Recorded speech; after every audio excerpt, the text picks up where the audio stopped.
खुश आमदीद गोल्डीलॉक्स की दुनिया में। वाह, ये जंगल कितना खूबसूरत है। चलो रेछों के घर की तरफ। जी हाँ, चलते हैं। एक पुरसुकून गांव में एक छोटी सी प्यारी बच्ची अपनी माँ के साथ रहती थी। बहुत खूबसूरत नजारा है। एचन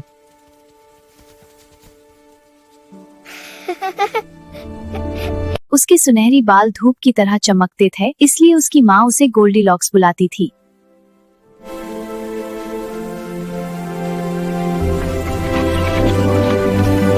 गोल्डीलॉक्स जिंदगी और तजस्सुस से भरी हुई थी।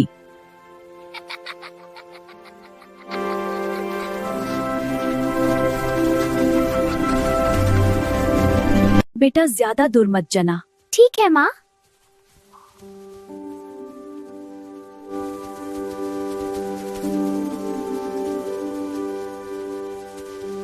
मगर चलते चलते वो जंगल के अंदर चली गई।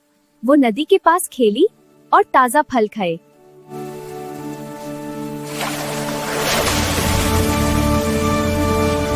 फिर उसे एहसास हुआ कि वो रास्ता भूल गई है। दूर पहाड़ियों के दरमियान एक छोटा सा घर नजर आया।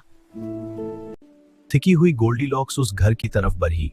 उसने आहिस्ता से लेकिन जब दरवाजा किसी ने खटखटाया। जवाब ना दिया तो वो अंदर चली गई। घर अंदर से बहुत पुरसुकून लग रहा था।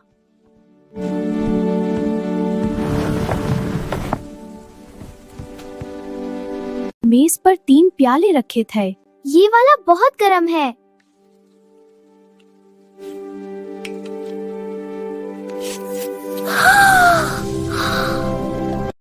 ये बहुत ठंडा है। ये बिल्कुल ठीक है। उसने छोटे प्याले का सारा दलिया खा लिया। ये बहुत ठंडा है।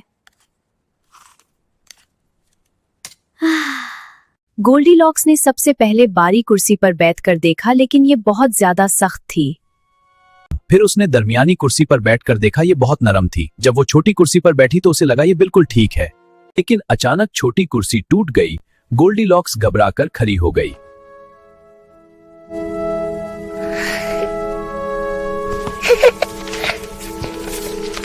थककर गोल्डीलॉक्स ऊपर कमरे में गई जहां 3 बिस्तर थे। उसने बड़ा बिस्तर आजमाया, ये बहुत सख्त था। दरमियानी बिस्तर पर लेती तो वो बहुत ज्यादा नरम निकला। फिर जब वो छोटे बिस्तर पर लेती उसे लगा ये बिल्कुल ठीक है। थकी हुई गोल्डीलॉक्स गहरी नींद में सो गई। इसी दौरान पापा, मामा और बेबी अपनी सैर से घर वापस आ रहे थे। उन्होंने देखा कि उनके दलिया के प्यालों को किसी ने छेद दिया है और बेबी का प्याला तो बिल्कुल खाली था। उन्होंने देखा कि उनके दलिया के प्यालों को किसी ने चेर दिया है और बेबी का प्याला तो बिल्कुल खाली था। ओह! फिर उन्होंने देखा कि कुर्सियां भी इस्तेमाल हुई हैं और छोटी कुर्सी तो टूट चुकी थी। अब वो एहतियात से सीढ़ियां चढ़कर ऊपर कमरे की तरफ बढ़े। 3 रीछों को देखकर गोल्डीलॉक्स बहुत डर गई। वो फौरन नीचे भागी और जंगल की तरफ भाग गई। जंगल के अंधेरे में गोल्डीलॉक्स अकेली और परेशान खड़ी थी। उसे समझ नहीं आ रहा था कि घर का रास्ता किधर है। क्या है वहां? गोल्डीलॉक्स, बेटा तुम कहाँ हो?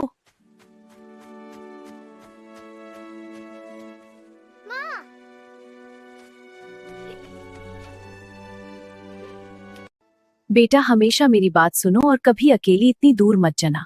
जी माँ। क्या वो सितारे हैं माँ? उस दिन के बाद गोल्डीलॉक्स ने सीख लिया कि माँ बाप की बात मानना जरूरी होता है और वो कभी अकेली जंगल की तरफ नहीं गई।